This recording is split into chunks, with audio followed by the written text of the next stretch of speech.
பொல்லாத நேரம் சொல்லாம வருது. இந்த அரசு கைலாச வாசலுக்கு வந்தா பாருங்க. எதிரில யார் வாரா? நாரத மகாமுனிவராகப்பட்டவர் நாராயணா நாராயணா என்ற நாமத்தை சொல்லி பிரம்மபுத்திரன் நாரத மகாமுனிவர் வந்து கொண்டிருந்தார். இந்த அரசு 5 விரலுக்கு அக்னி விரத்தை வாங்கிட்டு போறதை தெரிந்து கொண்டு சண்டால பாவி அரசு இவன் 5 விரலுக்கும் அக்னி விரத்தெல்லாம் வாங்கிட்டு போறான்.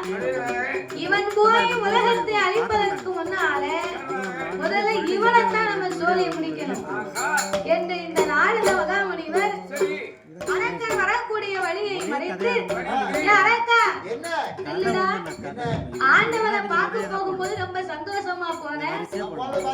அம்மா பார்த்தேன். வரும்போது உன் கையில ஒண்ணும் இல்லாம வீட்டுல கை வரும் கையுமா வாரி என்ன ஆச்சு?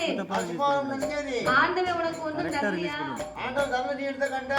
நாரதா தேவையில்லாம இருந்து பேசிக்கிட்டு இருந்தேன்னு வையும் உம்மை நீட்டி என் கையால எரிச்சு இந்தே உம்மை சாம்பல் ஆக்கிடுவேன். சாம்பல் ஆக்கிடுவியா?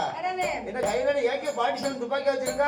அதானே. இல்ல பிகே பார்ட்டிஷன் வச்சிருக்கியா? ஒரு பார்ட்டியும் இல்ல என்கிட்ட உன்னை சுடுவதற்கு. ஆண்டவன் சிவபெருமானை கண்டு 5 விரலுக்குமே நான் அக்கினி விரத்தை வாங்கிட்டு வரேன்யா. அக்கினி விரத்தை வாங்கிட்டு வரியா? யாரக்கா ஆண்டவன் உனக்கு அள்ளி கொடுத்தாரா சொல்லி கொடுத்தாரா எப்படி நான் கொடுத்தாரு? அள்ளியும் தல்ல புள்ளியும் தல்ல சரி கொட்டமாவும் தல்ல எது கனமாக இல்லவும் தல்ல சரி கண்டேன் கண்டேன் என்று 3 தடவை சத்தியம் பண்ணி தந்தாரு. போடா புத்தி கெட்ட பயல. யாருக்கு புத்தி இல்ல? உனக்கு தானே. அதானே கேட்டேன். ஆண்டவன் தந்தையம்னாரா இங்க வந்துகிட்டு இருக்கானா? எப்படி? கொஞ்சமா உனக்கு அறிவு இருக்காடா? என்ன அறிவு இல்லையோ? ஆண்டவன் சிவனை பத்தி உனக்கு தெரியுமாடா? என்ன அவரை பத்தி என்ன தெரியணும்? தந்தையம்னாரா இவன் வந்துகிட்டு இருக்கானா? அதானே. அதாவது ஒரு ஆளு கிட்ட வர வாங்குதோம்னா ஒரு ஆளு கிட்ட 10,000 ரூபாய் கடன் வாங்குதோம்னு வை.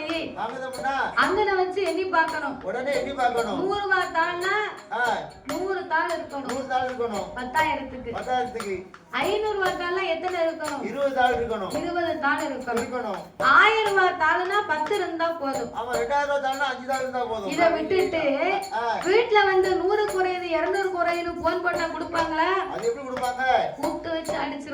நீ காணி போய் சொல்லுத அப்படின்னு நான் ரூபா கொடுத்து காணான்னு ஏன்ட்டு நீ ஏமாத்தி வாங்கிட்டு போயிட்டு குறைச்சு கொடுத்து நீ சொல்லுத அப்படிம்பாங்க.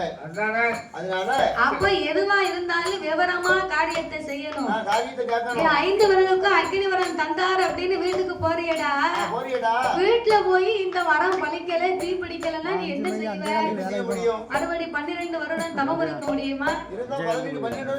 வயசாகி போகும். இல்ல சிவன் தான் உனக்கு வரத்தை தருவாரா? நீ கைலாசம் தான் வந்துட முடியுமா?